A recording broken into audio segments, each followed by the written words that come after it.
A lot of you people here have no idea how many departments there are in the city, how many people, who does what, when, who, what. You know, you see things in the newspaper about the city council, but I want to talk about today is the actual people that get down to the nitty-gritty and do the work. Because my staff, and I've said this in numerous meetings, I will take my staff against any staff in the state of Florida. We are a cohesive unit, and it's scary when we have meetings because I have agendas in my mind to talk about, but when I sit down with several of the employees, they're already reading my mind, which is a scary thing. So basically, I want to just talk to you about several things. First of all, we're going to do an overview, a brief history of Live Oak. I've got some important points here. Talk about each of the departments. We won't go through the protective inspection, development, or administrative because they would probably take another meeting by themselves. And also what's left to do. Brief history of Live Oak. I don't know whether a lot of you know this or not, but the city of Live Oak, Suwannee County became the county seat in August of 1868. The city was incorporated in 1878. Believe it or not, Live Oak was the second largest inland city in the state and the fifth largest city in the state. Bob, you know where the county seat was before Live Oak? Houston. Now, how did I know that? Does anybody here know where I'm from? Besides, I'm from New York City, believe it or not. I was raised in, New York City. I'm sorry, but that's where I was raised from. I married into a Live Oakian, actually a McAlpin. My wife is Charlotte Boswell. Many of you know Earl Boswell. He's unfortunately my brother-in-law. But anyhow, we're talking about our sewers and our waters. We're still using the same water lines that were built back in the 1890s. You know, timber and cotton are the main industry in Live Oak. And the county population this was interesting, county population back in 1880 was around 7,000. Today it's over 37 and 7,000 in the city. Police department. And your president, who everybody looks up to, is the chief of police. Buddy has been phenomenal to work with. And I'm not saying that because he's here. I tell a lot of people how great the police department we have. You know, the main objective is to provide quality service to our citizens, and the agency has met the level of standards that have been set up by the Florida Law Enforcement Accreditation.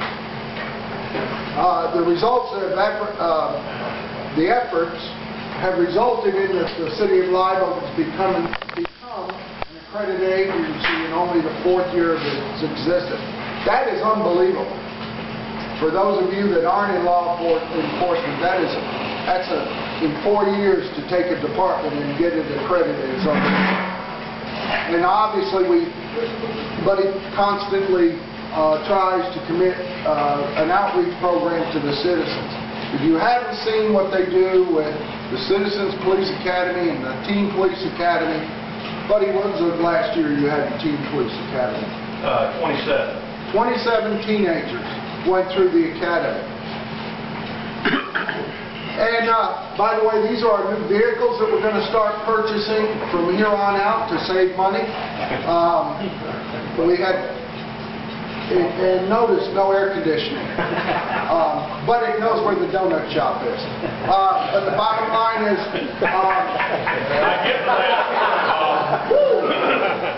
but remember, I signed your time sheet. Live Oak Police Department is selected Agency of the Year by the Florida Citizens Police Association. 2009, Thomas Fowler was the Live Oak officer chosen by the Florida Police Chiefs Association. And right now, we have some of the state-of-the-art equipment. Buddy is unique.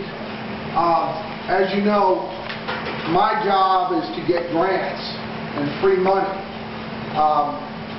Buddy's kind of unique. He sits back at the donut shop, and the money just comes rolling in. Rolling in. Every time I open my mail up, I see he's got more money. More money. Well, unfortunately, that money can't pay salaries. It's for these and weapons and that sort of stuff.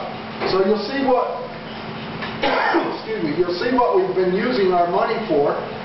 Video cameras, laptops in the patrol cars. They can give instantaneous reports to citizens. We're the state of the art. They've also purchased backup weapons for every officer. Buddy's got one on his ankle right now. And an AR-15 rifle for every officer.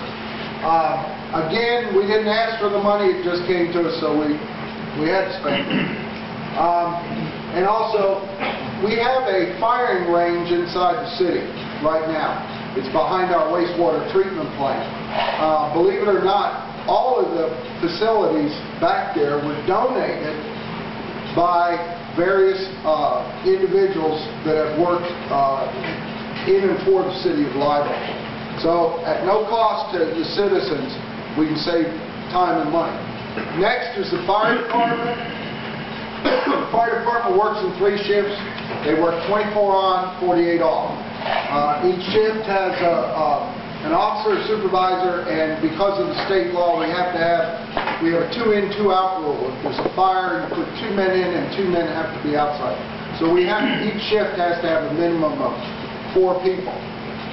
The fire department has 14 full-time as well as several volunteers. And in 2008, we purchased this aerial truck. Sorry, Myra, but it was purchased after the Democrat pilot.